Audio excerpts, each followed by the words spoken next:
Assalamualaikum. Hi everyone. Imagine a political debate where politeness is not the goal, where attacking, mocking, and exaggerating are not the mistakes, but strategies today. I'm not here to talk about why people should be polite. I'm here to talk about why they choose not to be, and how their choice works linguistically. My study examines impoliteness strategies in an Indonesian political talk show, Gebrakan Menteri at Rossi, focusing on a debate between Rocky Gerung and Budiman Sujatmiko. In pragmatics, we often assume communication aims for cooperation, but political talk shows are different. They are in this institutional space designed for confrontation.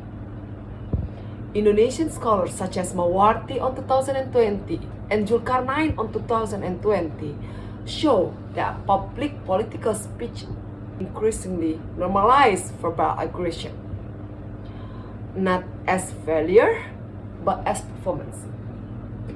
This is why Culpeper's impoliteness framework becomes essential. Impoliteness is not accidental. It is intentional face attack, used to dominate, discredit, also pursue. So, the question of my study is simple. How is impoliteness strategically used in a televised political debate? Methodologically, this study used a qualitative descriptive approach with pragmatic discourse analysis. The data come from the first 90 minutes and 40 seconds of the Rossi episode uploaded by Kompas TV in 2019. From the interaction, I selected 3 utterances that clearly represent different impoliteness strategies. First, pasang chips di kepala ASN. Itu rektor bego. And the last is, ini apa? Gebrakan apa geblekan? These were analyzed using Culpeper 1996, also 2011 for types of impoliteness. Also Bosfield on 2008 for conflict escalation, and Kadar and Holt on 2013 for interactional interpretation. On finding 1 is about hyperbolic impoliteness. The first utterance, pasang chips di kepala ASN, is a clear example of hyperbolic impoliteness. Rocky exaggerates a government policy into a dystopian image of brain surveillance. This exaggeration is not a humor for entertainment. It is ridicule with a political intent. As Culpeper explains, exaggeration strengthens the severity of an impolite act by intensifying evaluation.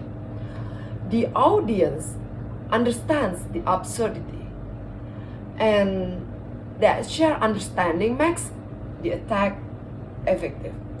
On finding 2, I found about a bold on record impoliteness. The second utterance, itu rektor bego, is both on record impoliteness. There is no mitigation, no humor, no indirectness. The insult directly attack intellectual credibility, not only of an individual, but the institution they represent. And according to Bosfield on 2008, this kind of direct attack escalates conflict and establishes dominance.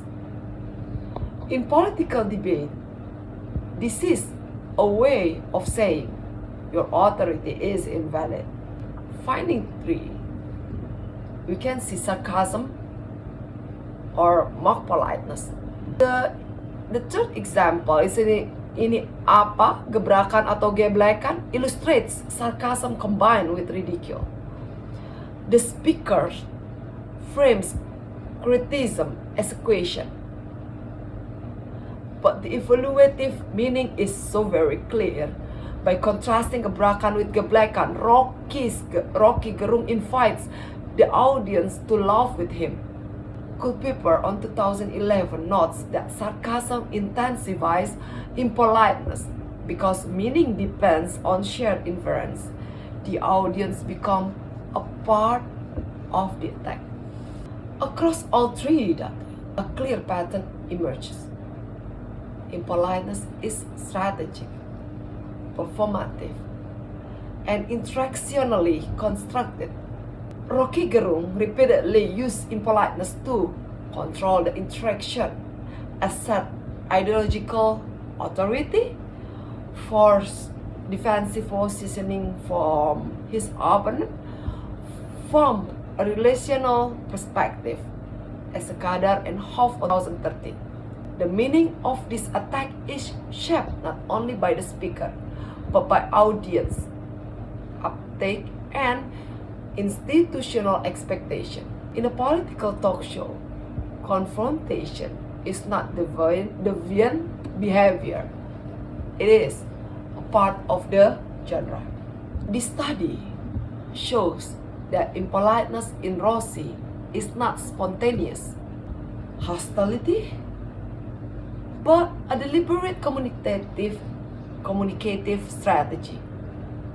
Using hyperbole, direct insult, also sarcasm, impoliteness function as a tool for dominance, delegitimation, identity construction. Although limited to 3 excerpts, this study demonstrates how impoliteness operates as a powerful rhetorical resource in Indonesian political media. Ultimately, impoliteness does not weaken political discourse. In this context, it's structured. Thank you.